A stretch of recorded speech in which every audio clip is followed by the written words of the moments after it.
Alors bonsoir, nous sommes le 22 Hejvan 5786 et le 12 novembre 2025. Le thème de ce soir, c'est les origines du mal. Alors c'est une question qui nous a taraudé depuis longtemps dans l'humanité, vous le savez.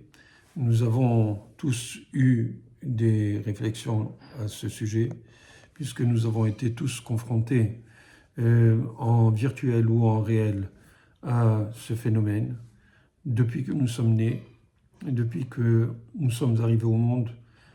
On ne voulait pas vraiment arriver, et on voyait et on ressentait en tout cas comment dirais-je, le choc. Le choc de venir au monde, le choc de venir au monde qui nous a fait peur. Et je crois que la plupart des bébés qui pleurent, je crois qu'ils commencent à être conscients qu'il y a du mal dans le monde et ils auraient voulu rester au chaud, à côté de Akadosh Baruch Hu. Les Neshamot auraient voulu rester au chaud, dans le confort de la Shekhinah, de la majesté divine, en profitant de la majesté divine. La raison pour laquelle on vient dans ce monde, c'est parce que Akadosh Baruch Hu veut que nous grandissions et que nous méritions de revenir à lui après 120 ans, de revenir à lui avec des galons, avec des médailles, avec la satisfaction du devoir accompli et surtout de ne pas profiter de Akadosh Baruch Hu gratuitement. Ce qu'on appelle dans le Zohar, dans la Kabbalah, le Nahma de Chissoufa, le pain de la honte. Pourquoi? Parce que quand on est au chaud, bien à côté de Akadosh Baruch Hu, que notre âme fait partie de ce qui se passe en haut, alors on est tranquille, on est bien, on est au chaud, on est dans un climat tempéré au niveau spirituel. On n'a pas de rebondissement, on n'a pas de regrets, on est bien, on est relax. Mais Akadosh Baruch Hu a pensé autrement. Il a pensé que ce n'est pas bien que nous profitions de cet état de choses sans le mériter. Et cela pour nous-mêmes, pour nous donner la possibilité de mériter ces galons, de mériter ce privilège d'être à côté de lui. Et de telle manière, on grandirait parce qu'à partir du moment où on a eu des épreuves, alors on grandit. À partir du moment où on a le Nisayon, c'est l'épreuve, ça vient du mot Nes, ça vient du mot miracle, parce que c'est un miracle si on arrive, et aussi parce que ça vient du mot Lenasot, c'est-à-dire élevé. De la même manière que les Nisuin, le mariage, nous fait nous élever. Pourquoi? Parce que quand on est à deux, eh ben, on a justement cette possibilité d'être confronté à l'adversité et de cette manière, on grandit. C'est pour ça que malheureusement, il y a des divorces parce que les gens ne peuvent plus combattre, ne veulent plus combattre, ne veulent plus avoir cette adversité de leur conjoint qui vient, qui les pique et qui les repique et qui les embête. Et juste par leur présence, par la présence déjà, c'est énorme. Le fait que quelqu'un vienne nous montre à chacun de nous, qu'on soit un homme ou une femme, ce que nous voulons, ce que nous sommes, alors ça met très mal à l'aise. Donc, c'est sûr que ça nous fait nous élever. Et c'est une des raisons pourquoi on se marie. Parce que les Nisuim, c'est justement pour pouvoir nous élever à travers le fait que nous avons quelqu'un qui est en face de nous, qui nous embête en fin de compte. Et c'est en soi un miracle si on reste marié pratiquement. Et surtout à notre temps, à notre époque où on voit que les divorces sont très très rapides, on n'attend plus tellement, alors qu'avant on avait la possibilité on comprenait plus, on était plus profond, on avait moins comment dirais-je, de superficialité, moins d'exemples, de mauvais exemples où on voit que des gens ils utilisent les contrats de mariage comme si c'était des mouchoirs jetables. Non, c'est pas comme ça que ça fonctionne. Avant tout, avant, ça ne fonctionnait pas comme ça. Actuellement, ça fonctionne de plus en plus comme ça. Et c'est malheureux parce que nous sommes confrontés à différents inputs, différents entrants qui viennent nous déformer ce que nous devons vivre. Et donc, ça c'était une petite parenthèse, mais revenons à notre sujet qui est en fin de compte pour les origines du mal. Ce qui est, je veux dire, le fait que je dévie un petit peu sur le couple, c'est pas pour rien, c'est parce que c'est principalement le même problème. Ça veut dire que c'est simplement que le mal, si vous voulez, en fait c'est un bien. On souffre parce que ça fait mal de souffrir, mais grâce à justement ces problèmes que nous avons avec notre conjoint, comment dirais-je, ce choc des idées, ce choc des volontés, nous fait des fois espérer d'en finir et de partir. Mais quand on maintient le cap, eh ben, on ressort plus grand. Et en fin de compte, il y a des avantages certainement à être marié parce que justement, premièrement, on grandit, mais non seulement ça, mais c'est que de façon même égoïste, c'est que on a des enfants, on a une suite, on a quelqu'un avec qui partager les joies, les peines, les difficultés de la vie, d'accord? Et bien sûr la vieillesse. Donc il y a des avantages certains quand on tient à rester lié avec la personne qu'on a choisie pour passer la vie. Donc, c'est sûr que ça fait mal aussi le mariage, de la même manière que le mal existe et le mal, globalement, est nécessaire pour justement, comme je vous ai expliqué au début, il est nécessaire pour qu'on puisse grandir aussi à travers les épreuves que le Yetzer Hara, qui est en fin de compte l'agent du mal, va nous proposer. C'est lui qui nous donne cette possibilité. C'est grâce à lui que nous pouvons grandir. D'accord? C'est grâce à lui que nous avons des mérites. C'est grâce à lui qu'on va avoir une meilleure place, une plus grande place, une place plus élevée quand on revient après 120 ans. Donc en fait, on devrait remercier le Yetzer Hara parce que c'est l'agent du superficiel. Et c'est le super argent superficiel. Voilà. Alors on peut rajouter des super, mais en fin de compte, on n'aime pas beaucoup. On n'aime pas beaucoup parce qu'il nous fait mal. Il nous fait du mal. Et c'est difficile, mais après qu'il nous ait fait du mal, parce que des fois, il nous fait regretter les mauvaises actions que nous faisons, parce que justement, on a choisi de l'écouter.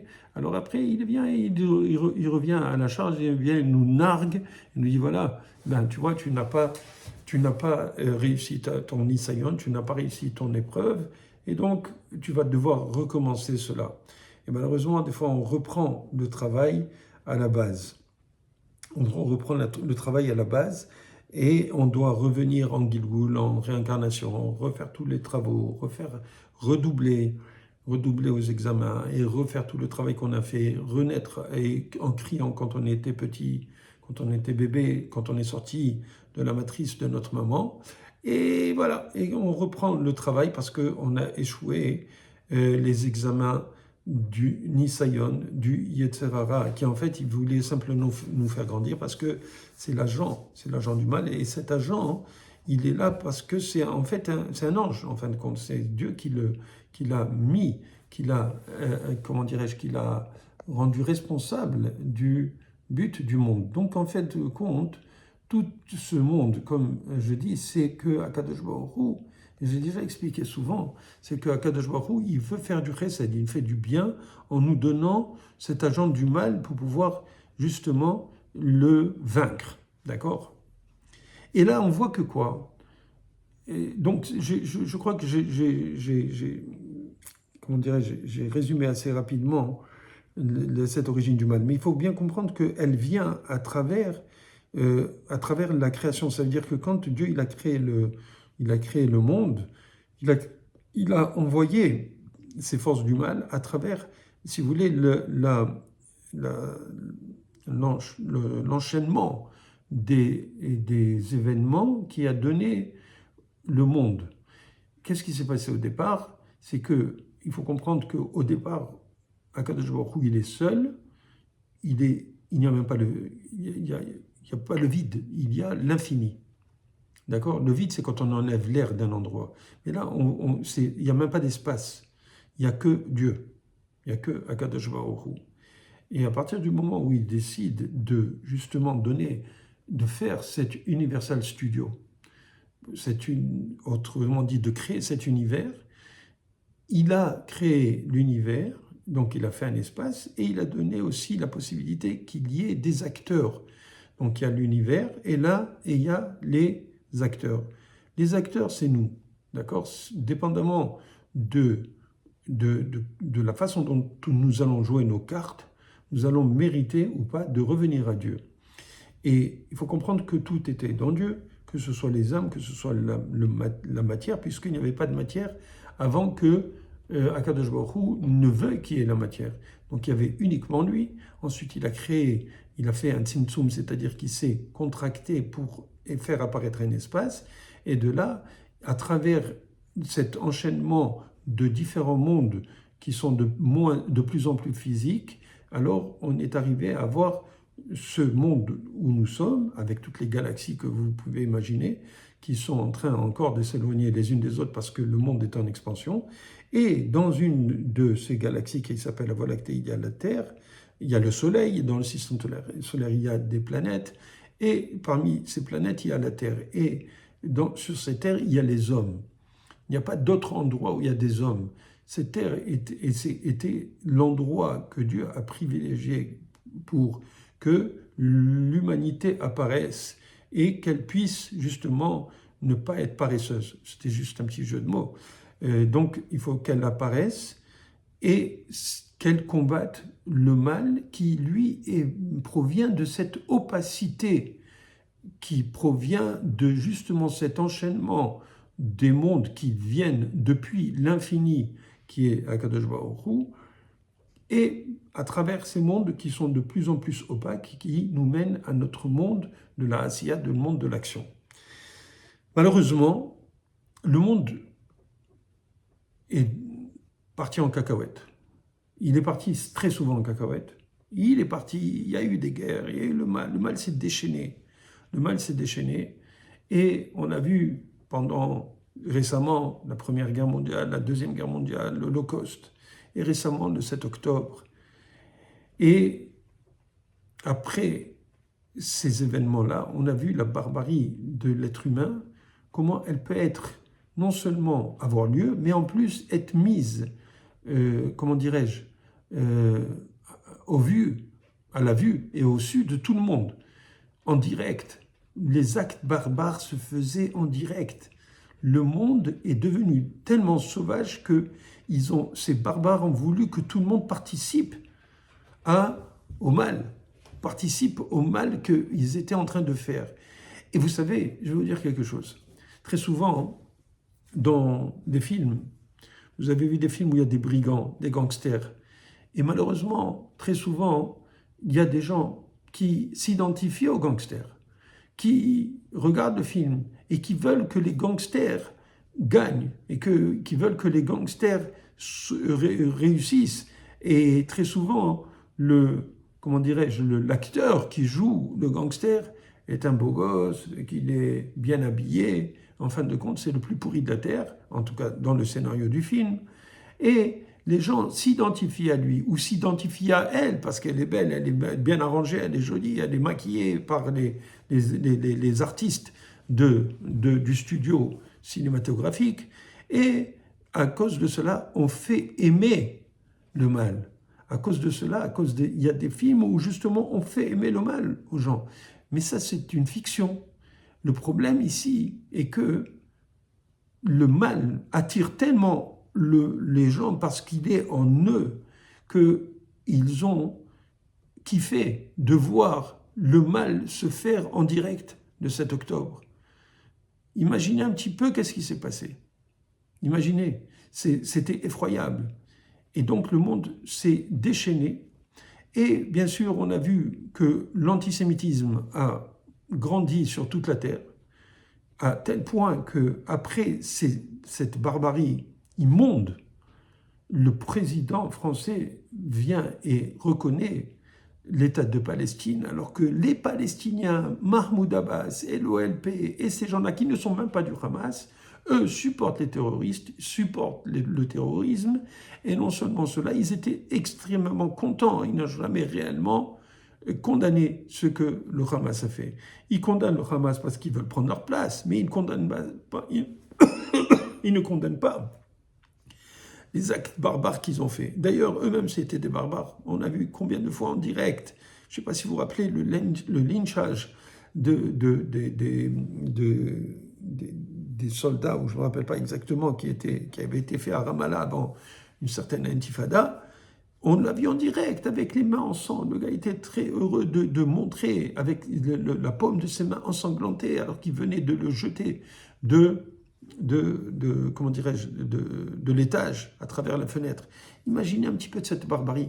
Comment est-ce que les hommes peuvent, à ce point-là, être des complices de ce mal? C'est parce qu'en fait, il y a le mal qui est en eux. Parce que le mal attire le mal. S'il n'y avait pas le mal dans l'homme, ils n'auraient pas été attirés vers tout ce qui se fait par d'autres qui font du mal. Vous comprenez? Et ça, c'est ce qu'on a vécu. On a vu que non seulement on a souffert, mais en plus, ils ont voulu. Et ils ont décidé, que ce soit la France, le Canada et d'autres pays, qui ont décidé, je pense l'Afrique du Sud, l'Australie, il me semble, qui ont décidé de reconnaître l'État de Palestine, vous comprenez, le pays de Palestine. Donc il y a certainement quelque part, c'est sûr qu'ils ont un intérêt électoraliste, ils veulent être réélus et qu'il y a des gens dans leur pays qui ont un poids électoral, mais ce n'est pas suffisant, ce n'est pas cela. C'est vrai que les États cherchent uniquement leurs intérêts, mais là, et qui nous a dit que l'intérêt de la France serait que les Palestiniens aient un État? C'est parce que les partis politiques ont un intérêt, parce qu'ils veulent rester au pouvoir et parce qu'ils n'ont pas le choix. Ça fait longtemps, j'avais dit depuis, je ne sais pas, X temps, peut-être ça fait 20 ans, il me semble, je disais que le Mashiach va venir à cause de 2 facteurs, la démocratie et la démographie. Alors, qu'est-ce que c'est la démocratie? C'est parce que, ou plutôt d'abord la démographie, c'est parce que les musulmans se multiplient dans tous les pays, et notamment en Europe, parce qu'il y a l'espace Schengen, et c'est la communauté européenne qui permet comment dirais-je, le déplacement entre les différents pays sans problème. Et étant donné qu'il y avait dans certains pays qui étaient obligés de donner la nationalité, comme la France par rapport aux Algériens, etc., la nationalité française, eh bien, ça fait qu'il y a eu de plus en plus de musulmans qui ont, entre guillemets, conquis. Et comment ils ont conquis le territoire européen, que ce soit en Angleterre, en France, ou en Allemagne, ou en Suède, etc., ils l'ont fait, ou en Espagne, comment dirais-je, en Belgique. Comment ils ont fait? C'est parce qu'ils se sont multipliés par la démographie, et ensuite ils ont utilisé la démocratie pour pouvoir faire valoir leurs droits. Et de plus en plus, eux, ils ont tout le temps du monde. Pour eux, il n'y a pas de limite. L'essentiel, c'est d'arriver à leur fin, c'est-à-dire d'islamiser le monde. Et ça fait partie de quoi? Ça fait partie de leur plan, de ce qu'ils appellent le djihad, qui est en fait la guerre sainte. Mais en fait, la guerre sainte, ce n'est pas quelque chose de nouveau. Ça a eu lieu depuis le début de l'islam. De la même manière, les croisés et les croisades avaient l'objectif de rendre catholique le monde, pas catholique obligatoirement, chrétien le monde, et ils ont réussi à travers leurs croisades, d'une certaine manière. C'est pour ça que nous avons actuellement à peu près 1,5 milliard et plus de musulmans et de chrétiens dans le monde. Pourquoi? Parce que ces deux puissances ont essayé d'avoir le maximum d'adhérents à leur croyance. Pourquoi? Parce que ça fait partie. Les croisades, c'est la guerre sainte qui fait la promotion de Jésus en tant que Messie, et le djihad, la guerre sainte, qui est proclamée, qui a toujours été désirée par Mohammed, leur leader. Donc, actuellement, on voit que quoi? Que ce monde est simplement, puisqu'il n'y a plus, si vous voulez, les mêmes objectifs au niveau des chrétiens, ils n'ont pas l'intérêt de ramener les gens à la croyance de Jésus. Vous voyez bien que de plus en plus d'églises deviennent des mosquées et elles sont achetées, même des fois par des synagogues. Moi, j'ai vu ça. Et pas parce que les synagogues, parce que les juifs veulent faire la guerre sainte, mais c'est simplement parce qu'ils en avaient besoin. Mais c'est fait de façon, comment dirais-je, insidieuse et même de façon très publique, que les musulmans veulent prendre leur possession de toutes ces mosquées. Excusez-moi, de toutes ces églises. Pourquoi? Parce qu'ils veulent justement annihiler la croyance des chrétiens et avoir le dessus et faire la promotion de ce qu'ils appellent le djihad, qui devrait annoncer, qui devrait amener le Mashiach. Alors tout ça, c'est une idée juive. En fait, les juifs, si vous voulez, le Rambam, le Maïmonide, dans l'Ichot Melachim, dans la loi des rois, parle justement que le Messie doit gagner les guerres de Dieu, les guerres saintes. Mais ces guerres de Dieu, ce n'est pas de convertir les musulmans ou les Chinois ou les Russes ou les orthodoxes à la foi juive, mais simplement de convertir en fait, simplement de se défendre, si vous voulez, par rapport aux problèmes qu'il va avoir à la fin des temps, qui vont empêcher le Mashiach de venir, de s'installer sur Israël et de faire la promotion de Akadosh Baruch Hu. Le Mashiach n'a pas l'intention de rendre le monde juif, pas du tout.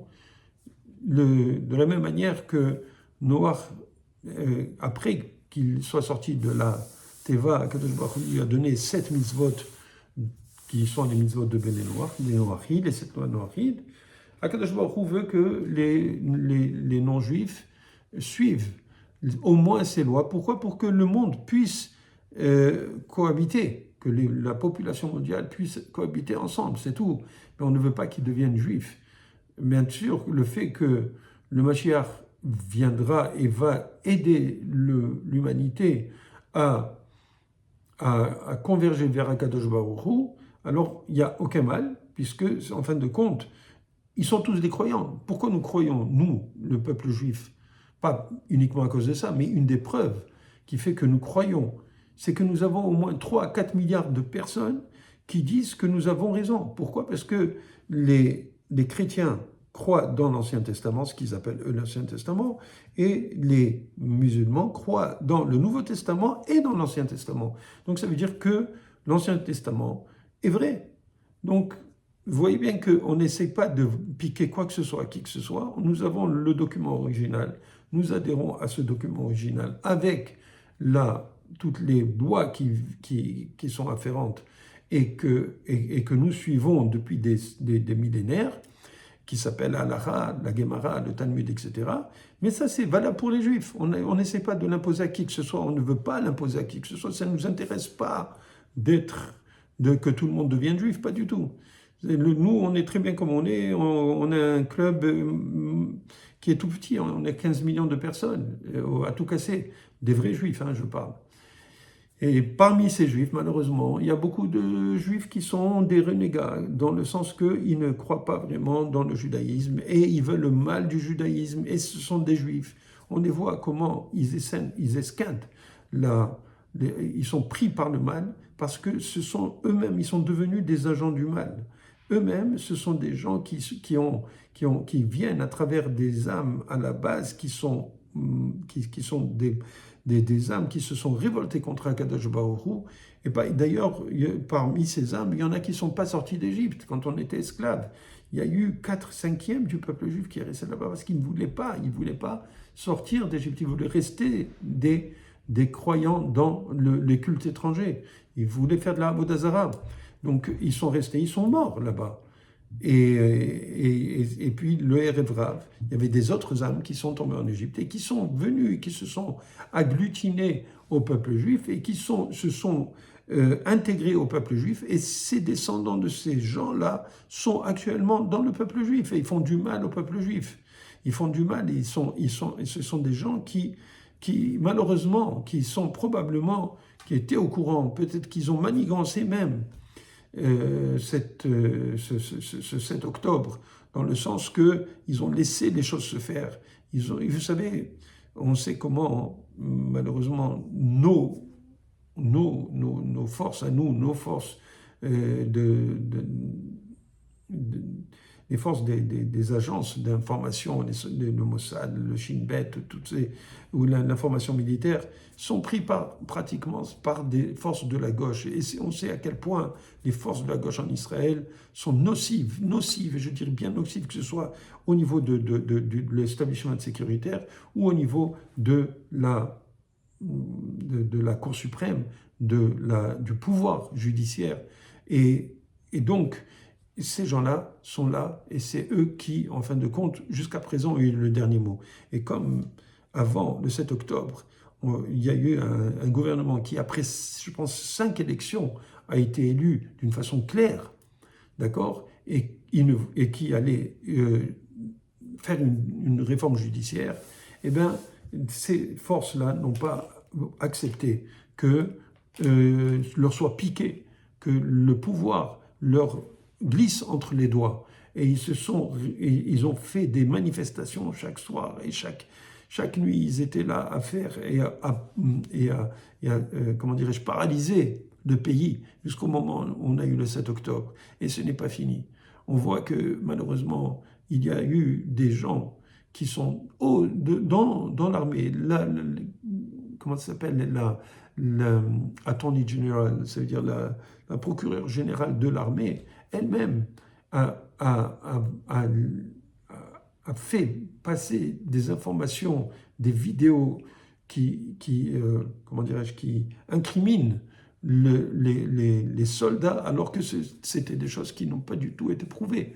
C'est simplement pour faire du mal au peuple juif, pour faire du mal à Tsahal, pour faire du mal. Et elle-même, elle a tenté de se suicider.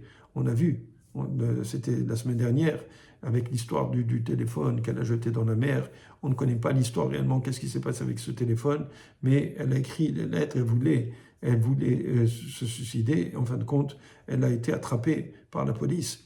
Et bien sûr que maintenant, ils sont à peine, on gratte un petit peu comment dirais-je, la croûte de tout le mal qui a été fait par des juifs contre les juifs en Israël.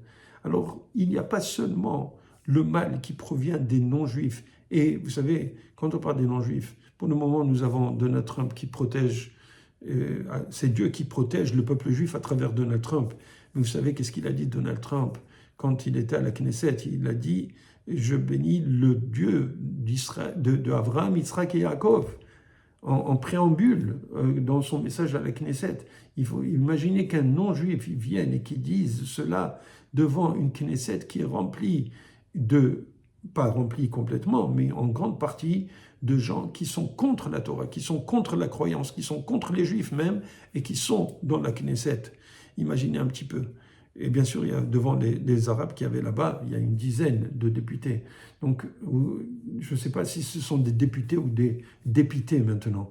En tout cas, le problème est que le mal n'est pas seulement à l'extérieur, parce qu'à part, comme je vous dis, Donald Trump, qui nous défend, et une bonne partie aussi des États-Unis, ou une bonne partie des Américains, mais ce ne sont pas tous les Américains. Ce sont juste, peut-être actuellement, peut-être 45, même pas 50% des Américains qui nous supportent.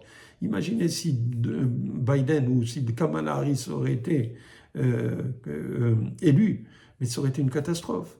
On n'aurait pas pu se débarrasser temporairement de l'Iran, qui veut nous annihiler.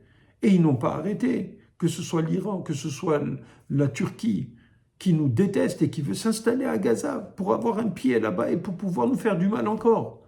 Imaginez qu'est-ce que ça aurait été.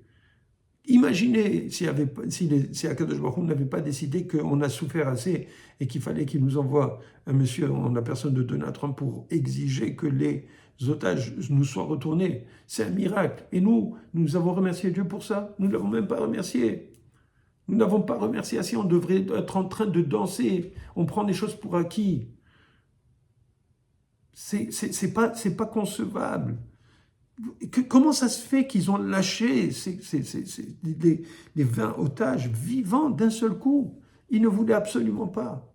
Si ce n'est que Akadosh Baruch Hu a décidé. Et bien sûr, Akadosh Baruch Hu, il ne fait pas les choses par miracle uniquement. Il le fait de façon cachée, à travers des stratagèmes humains, stratagèmes naturels. Il le fait. Et grâce à Dieu, à travers des bons Américains, nous avons réussi, on aurait dit des bons Samaritains, non, des bons Américains, nous avons réussi à récupérer ces otages, et pratiquement tous les corps. Mais est-ce qu'on a gagné la guerre? Est-ce que le Hamas va disparaître de là-bas? Est-ce qu'ils vont déposer les armes? Eh bien, ils n'ont pas l'air de vouloir. Et en plus, vous avez la Turquie qui veut absolument mettre son pied là-bas. Imaginez un petit peu. Et vous avez au sud, qui c'est qui leur envoie des armes au Hamas? Vous savez qui c'est qui leur envoie? C'est l'Égypte, à travers des drones. Les drones qui leur envoient ils leur envoient des armes encore. Actuellement, au moment où je vous parle. D'accord? Et le Hezbollah, qui ne lâche pas. Normalement, le Liban devait se débarrasser du Hezbollah. Ils ne le font pas. On n'a pas fini avec cette guerre. Les gens disent, oui, c'est vrai que possiblement, les choses vont se calmer. Possiblement, pendant un moment, mais il faut rebisser leurs armes. Ils n'ont pas lâché. Donc le mal est toujours là. À l'extérieur, à travers tous les peuples qui nous entourent, tous les peuples, je dis de tous les peuples. Imaginez le Canada qui vient contre nous. L'Australie, même si actuellement nous avons des accords, nous avons des ambassadeurs qui viennent s'installer, etc., en Israël, mais on est encore spotés. Ces gens-là reconnaissent l'État palestinien, alors que ces gens-là n'ont jamais voulu avoir un vrai débat, une vraie négociation où ils donnent, alors qu'on a vu que c'est à chaque fois les Israéliens qui ont donné, que ce soit avec les accords de 1979,